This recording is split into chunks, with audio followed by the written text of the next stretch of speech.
بسم اللہ الرحمن الرحیم ایاک نعبد و ایاک نستعین۔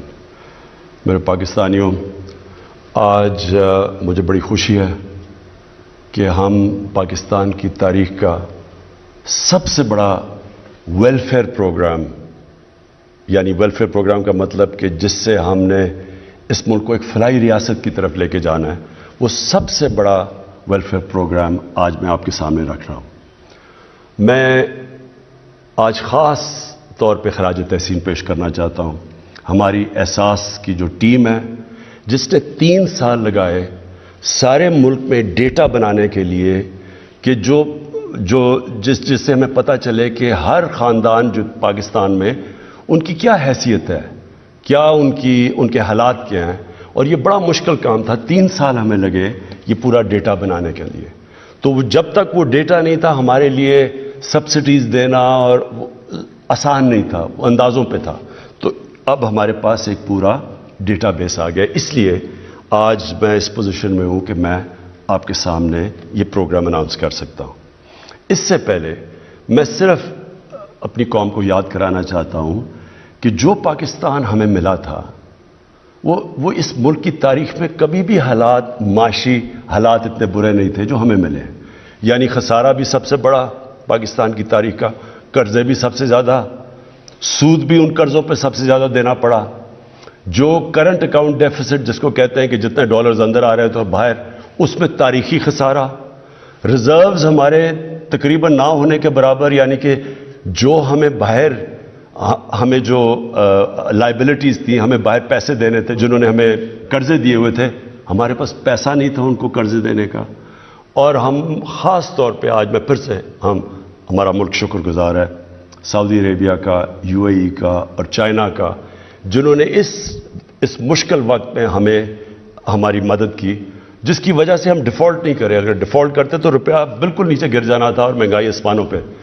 اور اس کے علاوہ پھر ہمیں IMF کے پاس جانا پڑا، کیونکہ ہمیں ان کی مدد چاہیے تھی، کیونکہ ہمارے پاس ڈالرز نہیں تھے اپنے لائبلٹیز واپس کرنے پہ۔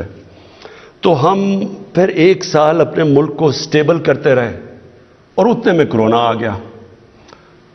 اب کرونا کا آپ کو ایک چیز سمجھنی ہے، 100 سالوں میں دنیا میں اتنا بڑا بحران نہیں آیا جتنا یہ کرونا لے کے آیا، اور اس سے پاکستان ہی نہیں متاثر ہوا، ساری دنیا متاثر ہوئی، اور خاص طور پہ غریب ملک متاثر ہوئے، امیر ملکوں میں بھی غریب لوگ متاثر ہوئے۔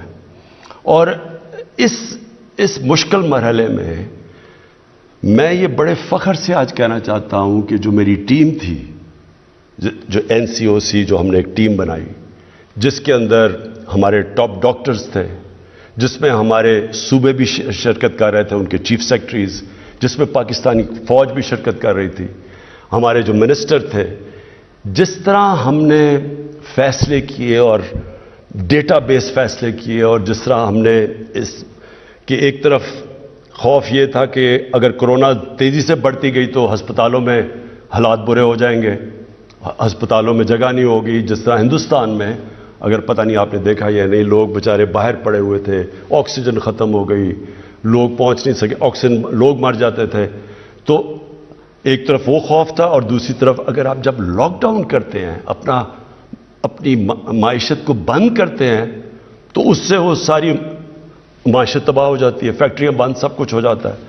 تو اس کے بیچ میں جو راستہ تھا، جو راستہ پاکستان نے لیا، اس میں بہت بڑی ایک کنٹریبیوشن تھی، جس طرح ہماری NCOC نے، جس طرح ہم نے فیصلے کیے۔ اور اس میں بڑی رسک بھی تھی، کیونکہ جب ہندوستان میں نریندر مودی نے بند کر دیا، کرفیو لگا دیا ہندوستان میں، تو میرے پہ بڑا پریشر ڈالا گیا کہ جی دیکھیں آپ نہیں کر رہے، آپ کے اوپر FIR کر دینی چاہیے، لوگ مر جائیں گے یہاں۔ لیکن مجھے بڑا آج فخر ہے کہ ہم وہ ملک ہیں جس کو انٹرنیشنلی اکنالج کیا گیا کہ وہ ملک ہے جس نے چند ملکوں میں سے سب سے بہترین طریقے سے اس مشکل مرحلے سے نکلا۔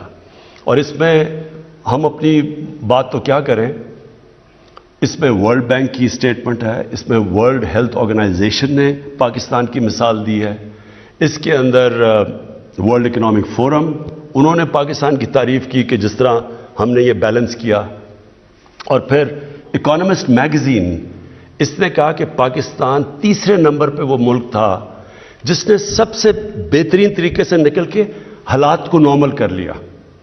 اور مجھے فخر یہ ہے کہ آج اگر آپ دیکھیں ہندوستان کے حالات دیکھیں جو جس طرح وہاں غربت بڑھی اور جس طرح ان کی اکانومی -7% پہ پہنچ گئی، اس میں ذرا میں صرف بتانا چاہتا ہوں کہ پاکستان کی پرفارمنس اس میں کیا تھی. امریکہ نے، یونائٹڈ اسٹیٹس نے، جب انہوں نے لاک ڈاؤن لگایا اور ان کی معیشت نیچے چلی گئی تو انہوں نے $4,000 ارب خرچ کیا اپنی معیشت کو ڈیمانڈ اٹھانے کے لیے. پاکستان جس کی امریکہ کی 33 کروڑ آبادی ہے اور ہماری 22 کروڑ، ہم نے ٹوٹل پیسہ $8 ارب خرچ کیا جس سے ہم نے اپنی معیشت کو بچایا. تو میں اس میں ذرا صرف آپ کو بتانا چاہتا ہوں کہ ہم نے کیا کیا قدم اٹھائے. ہمیں سب سے بڑا خوف یہ تھا کہ لوگ بے روزگار ہو جائیں گے. اگر کاروبار ٹھپ ہو جائے تو لوگ بے روزگار ہوں گے، اور جب لوگ بے روزگار تو غربت بڑھے گی. تو اس لیے ہم نے وہ جو لاک ڈاؤن سے ہم بچتے رہے، ہم نے چھوٹے lockdown, smart lockdown, لیکن وہ اپنی بالکل اکانومی بند نہیں کی، اور ہم نے خاص طور پہ اپنی زراعت کو بچایا اور ہم نے کسی سٹیج پہ ان کو بند نہیں ہونے دیا. اور دوسرا ہم نے کنسٹرکشن کو بچایا، کیونکہ شہروں میں سب سے زیادہ جو لوگ روزگار دیتا ہے وہ کنسٹرکشن انڈسٹری دیتی ہے. اور پھر ہم نے ایکسپورٹس کو پوری بچانے کی کوشش کی، کیونکہ اگر ایکسپورٹس بند ہو جاتی تو ہمارا ڈالر کم ہونے تھے اور روپے نے گر جانا تھا. تو میں صرف پہلے اپنی زراعت کا بتانا چاہتا ہوں کہ اللہ کا کرم ہماری پالیسیز سے کیا ہوا. آج ہماری جو چاول کی گروتھ ہے جو جتنی تیز سے وہ بڑھا ہے وہ 13.6% ہے.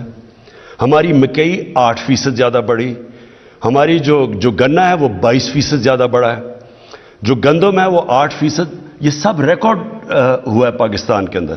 اور جو پچھلے سال ہماری کاٹن فیل ہو گئی تھی اس میں اس سال 81% گروتھ ہوئی ہے. اور جو اضافی پیسہ گیا ہے ہمارے زراعت کے اندر وہ 1100 ارب روپے آ گیا ہے. اور اس سال آپ یہ سمجھیں کہ اگر کسانوں کا حالات اچھے ہیں تو وہ کیسے ہمیں پتہ چلتا ہے کہ کسانوں کے وہاں خوشحالی آئی ہے.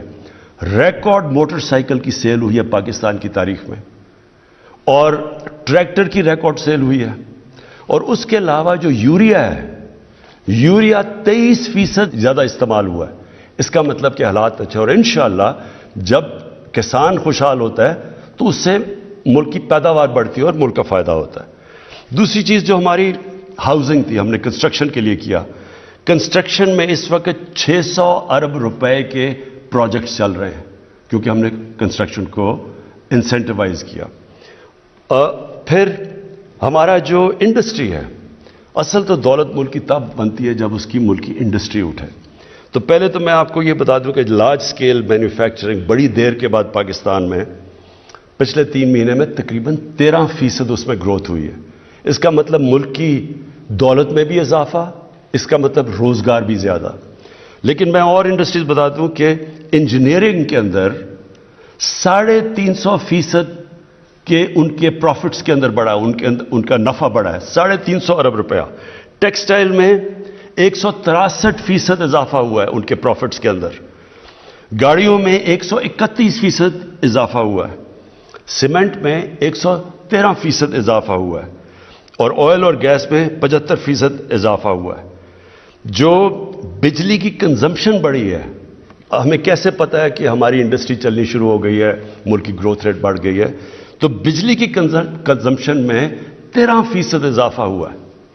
اور جو ہمارا ٹیکس ہے، جو پاکستان کی جو سب سے ہمیں کیوں ہم پھنس جاتے ہیں، ہمارے پاس اتنی آمدنی نہیں ہوتی اپنے خرچے پورے کرنے کے لیے.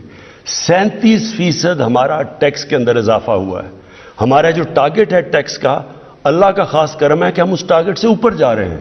یہ بڑا کم ہوا ہے پاکستان میں. تو ہمارے انڈیکیٹرز اللہ کا شکر ہے کہ صحیح راستے پہ چلے گئے. میں صرف ایک اور بڑی خوشخبری سناؤں کہ جو آئی ٹی ہے، جو نوجوانوں کے لیے جو فیوچر ہے پاکستان کا آئی ٹی کا، پچھلے سال 47% اضافہ ہوا آئی ٹی کے اندر، اور اس سال لگ رہا ہے کہ 75% ہماری آئی ٹی کے اندر گروتھ ہو رہی ہے. تو یہ ہمارے یوتھ کے لیے بڑی خوشائن چیز ہے.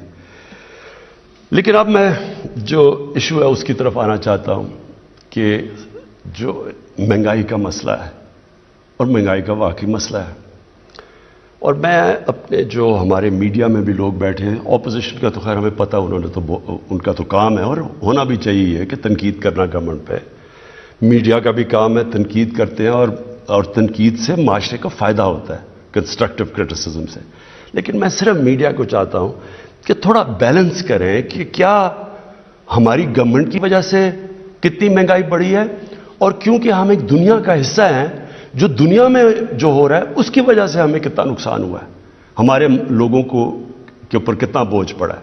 تو ایک بلومبرگ کموڈٹی انڈیکس ہے، اور میں اپنے جو ہمارے نوجوان ہیں وہ تو اپنے موبائل فون کے اوپر گوگل کر سکتے ہیں، لیکن میں اپنے میڈیا کے لوگوں کو بھی کہنا چاہتا ہوں.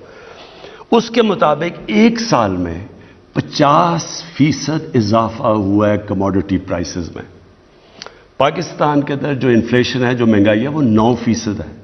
انٹرنیشنلی بلومبرگ کے انڈیکس کے مطابق 50% اضافہ ہوا ہے. میں اور ملکوں کا بتا، مثلا ترکی ہے، ترکی کے حالات ہمارے سے بہت بہتر تھے.